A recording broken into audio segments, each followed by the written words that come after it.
तुम्हें कोई भी परेशानी, किसी भी तरह का चिंतन विक्षेप में नहीं आना चाहिए कि नाम जप के लिए जैसे बने, जैसे जबरदस्ती जिह्वा से आप नाम उच्चार, यहां जिह्वा की बात कर रहे हैं, केवल जीव से अभ्यास तुम बना लो, जो नाम तुम्हें प्रिय लगे या जो गुरुदेव ने दिया हो। जीव के द्वारा प्रभु के नाम की आवृत्ति अगर निरंतर होने लगे तो बहुत जल्दी हृदय के जो पाप वासना मल हैं वो सब नष्ट हो जाते हैं। ध्यान से सुनो इसे। यदि हम बहुत काल तक, पतंजलि जी ने भी कहा, दीर्घ काल सत्कार सेवितो, दीर्घ काल तक निरंतर आदर के साथ नाम जप करें तो कह रहे जीव के द्वारा प्रभु के नाम की आवृत्ति निरंतर होने से पूर्व के जितने मल हैं, जितने संचित पाप हैं, जितने विक्षेप हैं, वो सब नष्ट हो जाते हैं। अभी तो शुरू ही नहीं किया है और आप कहते हो हमारे दुख दूर हो जाए। नाम जप करो, दुख दूर होने की बात क्या, दुख की निशानी नहीं रह जाएगी।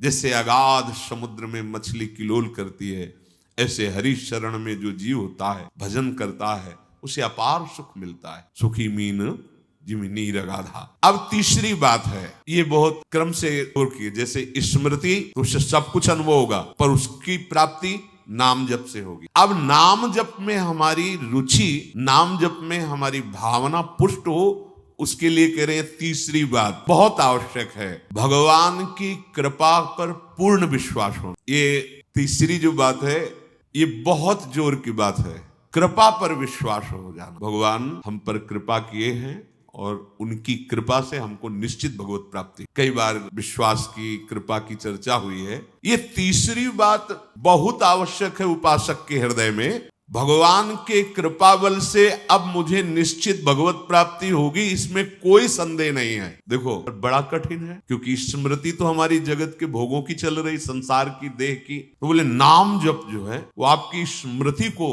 जागृत कर देगा। नाम जप में भी बराबर तो नहीं पड़ रही, थोड़ा समय नाम जप कोई साधु महात्मा एकांतवास करके 24 घंटे प्रयासरत, उनकी बात हो सकती है। हमें तो जब मिला समय तब भले नाम, अभी इतना अभ्यास नहीं। तो बोले निरंतर नाम जप और स्मृति दोनों को जागृत करने की सामर्थ्य तीसरी बात में है। भागवत में भी एक जगह कहा है कि जो भगवान की कृपा का अनुभव करते हुए प्रारब्ध के अनुसार दुख सुख आता है उसे भोग लेता है, शिकायत नहीं करता, उसमें विचलित नहीं होता है। हर समय भगवान की कृपा का हमारे ऊपर बहुत कृपा है, तत्यनुकंपा, ये श्लोक ऐसा है। उसे भगवत प्राप्ति ऐसे हो जाती है जैसे पिता की संपत्ति पर पुत्र का अधिकार स्वयं हो जाता है। ऐसे हर समय भगवान की कृपा का अनुभव करना बड़ी कृपा है हमारे ऊपर। जो दुख सुख आवे उसे सह लेता है, भगवत चिंतन, वो निश्चित भगवत प्राप्त हो जाता है। तीसरी बात है हृदय में बैठालनी की भगवान की कृपा बल पर भगवत प्राप्ति बिल्कुल निश्चित हो गई मेरी। तो आप कह दो कि हमारे अंदर तो विकार हैं, अभी भजन नहीं, भगवान की कृपा बल की बात कर रहे हैं। पहली स्मृति, दूसरी नाम जप, तीसरी बात करें कृपा बल पर। उनकी कृपा से क्या नहीं हो सकता, कृपा ते कहा ना हुई। अरे वो मुख से वेद पढ़वा दे, लूले लंगड़े से सुमेर पर्वत फंदवा दे, छोटे सांप के बच्चा से गरुड़ को खा जाए, भगवान भगवान।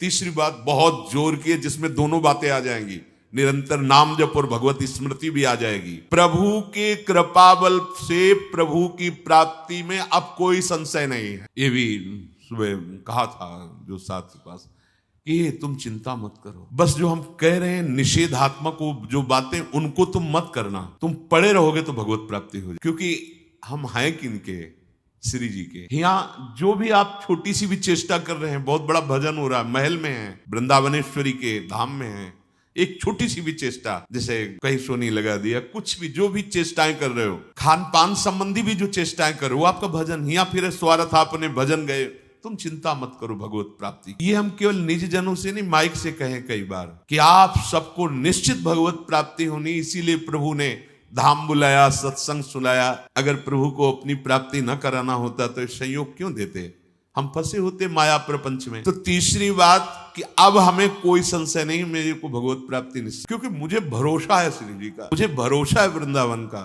मुझे भरोसा है आचार्य और गुरु का। अब ये बातें हमें डर पाओ मत। हाँ, हमारी कमजोरी है, हम अभ्यास कर रहे हैं भजन का, पर अब मुझे ये नर्क स्वर्ग अपवर्ग आस नहीं, ये आ गया भरोसे से, ये कृपा का भरोसा हुआ तो बात आ गई। मानो भगवान की प्राप्ति बस मेरे को हो ही गई, ऐसे रोज सोचना है। महापुरुषों के वचन है। तीसरी बात बहुत जोर की है, नाम जप और भगवत स्मृति इसी में आ जाएगी, क्योंकि भगवान की कृपा से सब कुछ हो जाता है। मुझे इस जन्म में भगवत प्राप्ति पक्का हो, भगवान की कृपा बल से, प्रियाजू की कृपा से। मुझे ऐसी भावना करनी कि बहुत जल्दी भगवत प्राप्ति। मेरे में अब अनुभव हो रहा है कि प्रियालाल की कृपा बढ़ रही, विकार क्षीण हो रहे, भाव बढ़ता जा रहा है, मुझे बहुत जल्दी भगवत प्राप्त। ये सोचना है। जब हम गंगा किनारे भ्रमण कर रहे थे तो एक लाल जी योगी नाम के महात्मा थे, तो रात्रि में, प्राय संत जन रात्रि में जगते हैं, तो उनसे मिलने गए, तो रेत में ऐसे कपड़े का वो तंबू, उसी में उन्होंने कहा, देखो तुम्हें जो बनना है वो सोचो, जो सोचोगे वही बन जाओगे। तो छोटी सी डायरी रखते थे, लिखा उसी समय, आज भी वो लिखी रखी, जो तुम्हें बनना है वो सोचो, वैसा सोचो, जैसा सोचोगे वैसा तुम बन जाओगे। भगवान की हम पर बहुत कृपा है, हमारे अंदर दैवी संपदा बढ़ रही है, मुझे प्रभु मिलने वाले। आप देखो इसका प्रभाव देखो, प्रभु की कृपा से अवश्य अवश्य अवश्य मुझे भगवत प्राप्ति होगी। अब तो भगवत प्राप्ति होगी ही, क्योंकि प्रभु की कृपा है।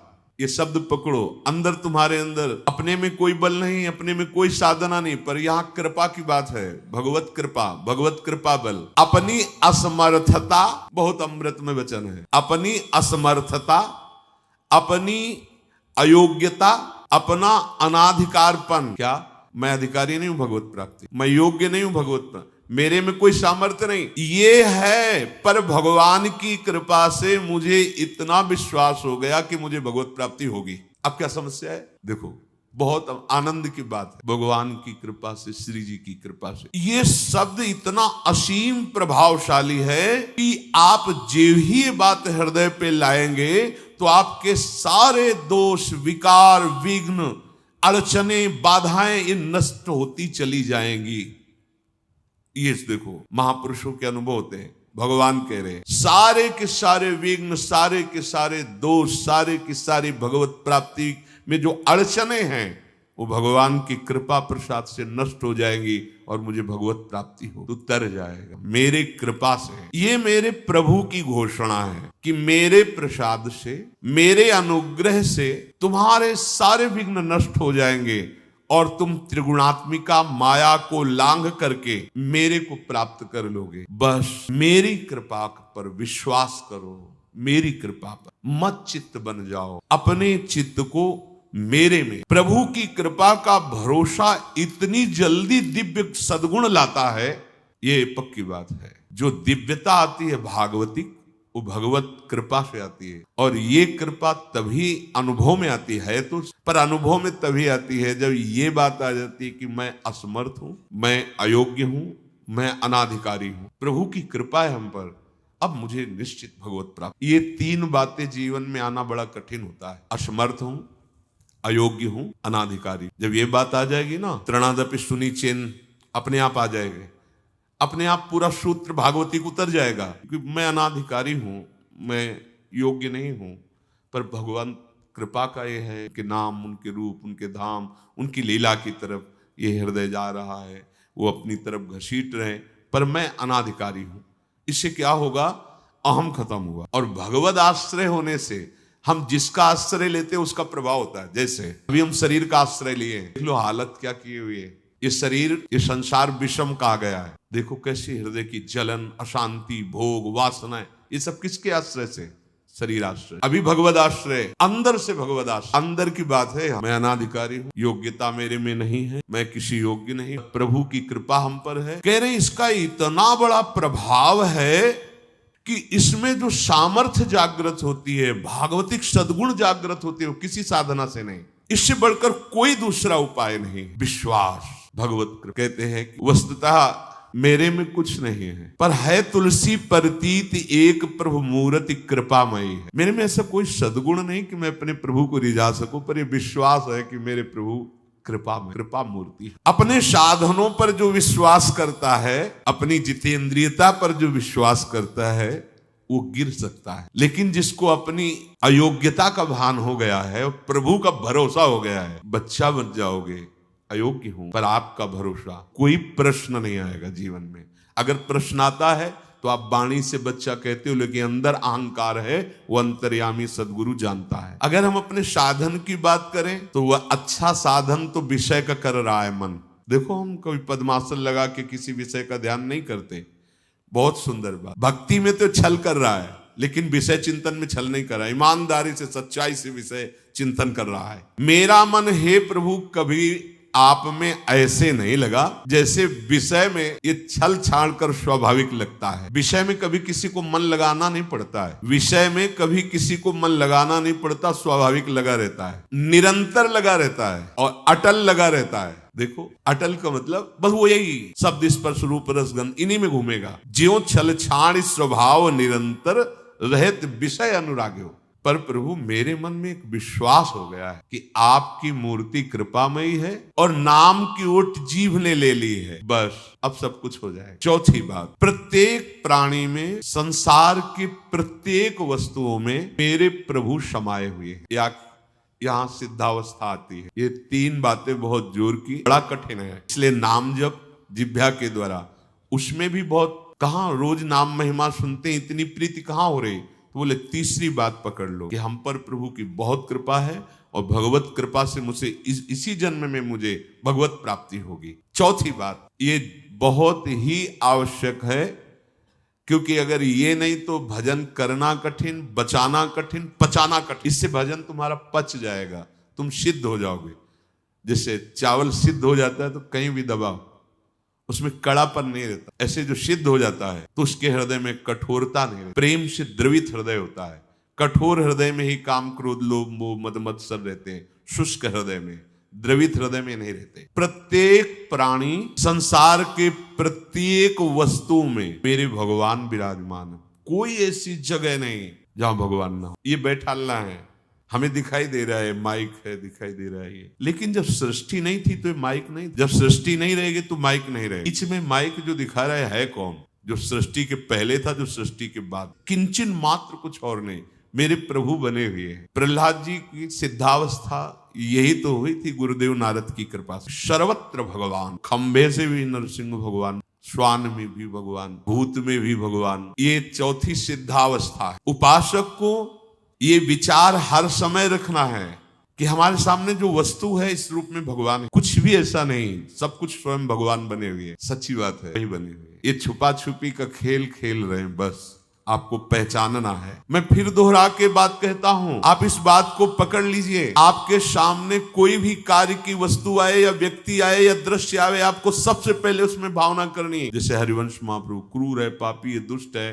संभाषण योग्य भी नहीं, पर उसके हृदय में राधा वल्लभ लाल हैं, भावना को, ये बहुत जल्दी काम बन जाने वाली बात। मानो आप गृहस्थ में, आपका लड़का सामने आया, आपकी पत्नी सामने आए, आपके कोई मित्र सामने आए, आपको पहले याद करना है कि हृदय में राधा वल्लभ लाल विराजमान। वस्तुता वही है पूरे, पर हमें पहली भावना करनी है। वृक्ष सामने, वृक्ष तो है, पर इस वृक्ष के अंदर प्रभु हैं। अगर प्रभु ना होते तो इसकी सत्ता ही नहीं है, प्रभु विराजमान है। अब मेरे इष्ट देव इसके हृदय में विराजमान है, पर मुझे जो स्वांग करने को मिला है, पिता का, पुत्र का, जो भी, बिल्कुल स्वांग वैसे ही करना है। अगर मालिक का स्वांग करना है तो हम नौकर से बर्ताव वैसे ही करेंगे, जैसे पुत्र से बर्ताव, पत्नी से बर्ताव, पर अंदर भाव देखना है, मेरे प्रभु इसके हृदय में विराजमान है, मुझे सेवा दी है। आपका यदि स्वांग सही निकला, देखो स्वांग सही निकलने का मतलब आप में ये कभी भाव नहीं आना चाहिए कि मैं पिता हूं, पिता का स्वांग कर रहा हूं, सामने आराध्य देव पुत्र के रूप में, तो डांटना भी। महाप्रभु चैतन्य देव जी के पिताश्री को स्वप्न में एक दिन एक दिव्य महापुरुष प्रकट होकर बोले कि तुम निमाई को डांट रहे थे, पता है वो कौन है? डांटना ठीक। उन्होंने कहा देखो प्रभु आप कौन है तो मुझे पता नहीं, वो तो कर रहे हैं, पर सामने देखना है कि गुरु का स्वांग दिया है, पर स्वयं जगत गुरु सामने शिष्य रूप में बैठे हैं। पुत्र, पत्नी, परिवार, व्यवहार, मेरे प्रभु इन रूपों में विराजमान। तो सच्ची मानिए, ये चार बातें यदि आप अपने जीवन में ले आए, एक ही बात में हो जाएगी, किसी एक बात। चारों में इतनी सामर्थ्य है, किसी एक में यदि आपकी स्मृति निरंतर तो भगवत प्राप्ति, नाम निरंतर जब तो भगवत प्राप्ति, और दृढ़ विश्वास किसी जन्म में मेरे को भगवत प्राप्ति हो जाए।